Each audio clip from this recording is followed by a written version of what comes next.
Good morning, and welcome to San Diego.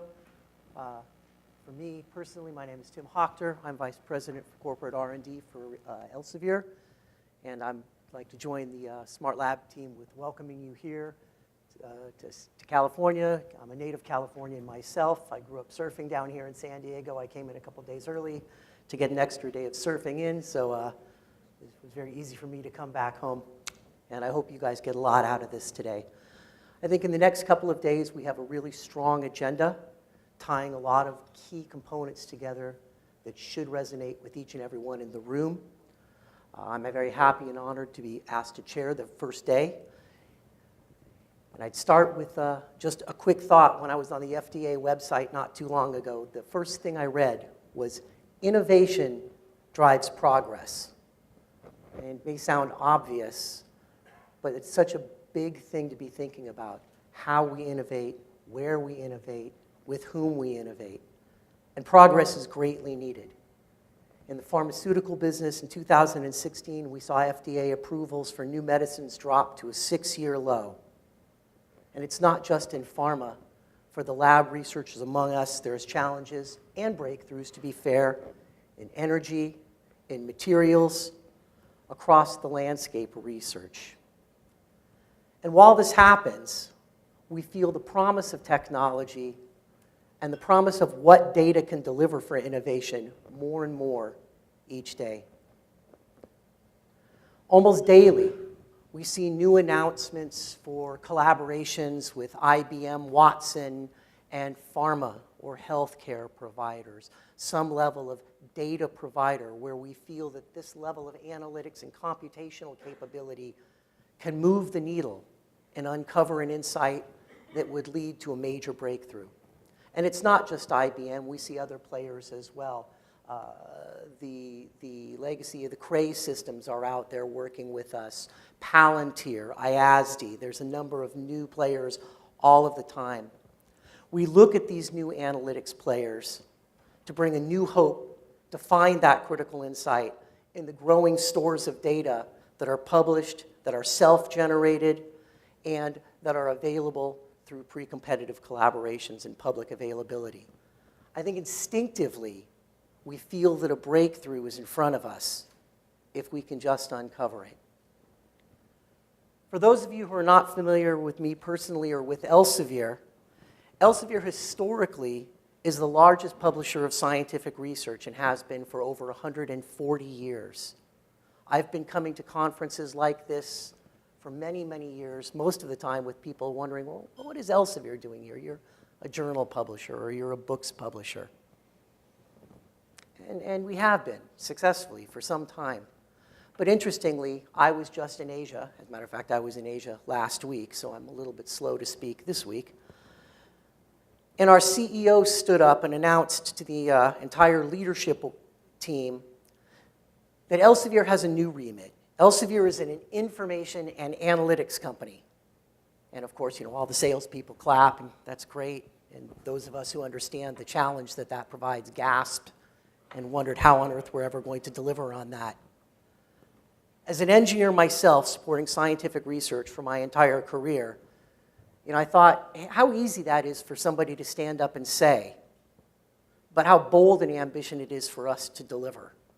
And that's going to be something that I personally and my team will be working on back home for the next few years. I think that that's good. I mention my team because I'll mention one thing that I would share with everyone in this room. My team had our meeting in the last couple of weeks, and I encouraged them to focus on 3 things. One is tolerance. Not everybody works as quickly as we would like. Not everybody works as efficiently as we like. Not everybody works as collaboratively as we like. Okay, I get it, so let's put our nose to the grindstone and get something done. The second thing I encourage them to think about is impact. Work for an impact with what you do, with what you're bringing back to your organizations. Understand the impact that it might have. It might not have an immediate impact, but it might have a much greater impact than you might imagine. And I would encourage you to encourage your teams to work for an impact. And the last thing I encourage my teams to do is work for the long term. 20 years ago, the information landscape was nothing like it is today. 20 years from now, it's not going to be anything like it is today. So let's think long term about what we can do, what we can facilitate, how we can collaborate, how we can share ideas and understandings, and move this needle forwards, because there's a lot of people out there depending on what it is that we'll deliver. Over the next 2 days, we'll hear about the state of and the needs for innovation from a wide variety of researchers, R&D IT people, from the vendor and collaboration community, and from your peers. How we work together, support each other, and drive innovation will result in the discoveries, the therapies, and the ideas that will quite literally make the world a better place. That's a privilege that you all have, that we share in this room. Let's take that seriously. I encourage you all to enjoy the discourse amongst your peers, to engage your colleagues over the next few days, and to challenge yourself to bring back at least one thing that can impact your thinking, your understanding, and your business. And I encourage you to share your thoughts and your experiences. Sorry, that's the Dutch in me. Sure. Share your thoughts and experiences fully amongst your peers.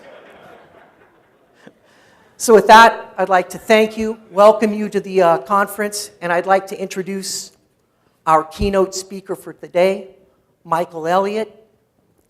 Mike is the founder and chief analyst at the Marcus Research company. He founded Atrium Research. Mike founded the company in 2003 to provide educational content and consulting in scientific informatics. Known for its in-depth market analysis, the company assists many of the top biopharmaceutical companies with R&D process optimization and IT strategies. Mike's technology career began as a clinical research chemist a number of years ago back at Indiana University Medical Center, where he developed bioanalytical methodologies and programs for data analytics. He's an early pioneer in the field. In 1983, he joined Perkin-Elmer as a lab information and automation software technical consultant.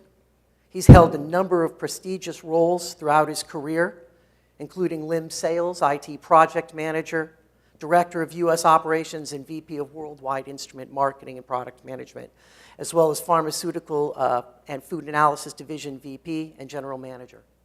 In 2000, he joined Scientific Software, which is now a part of Agilent, one of the largest suppliers of scientific content management and lab automation software. As SVP, he was responsible for worldwide operations.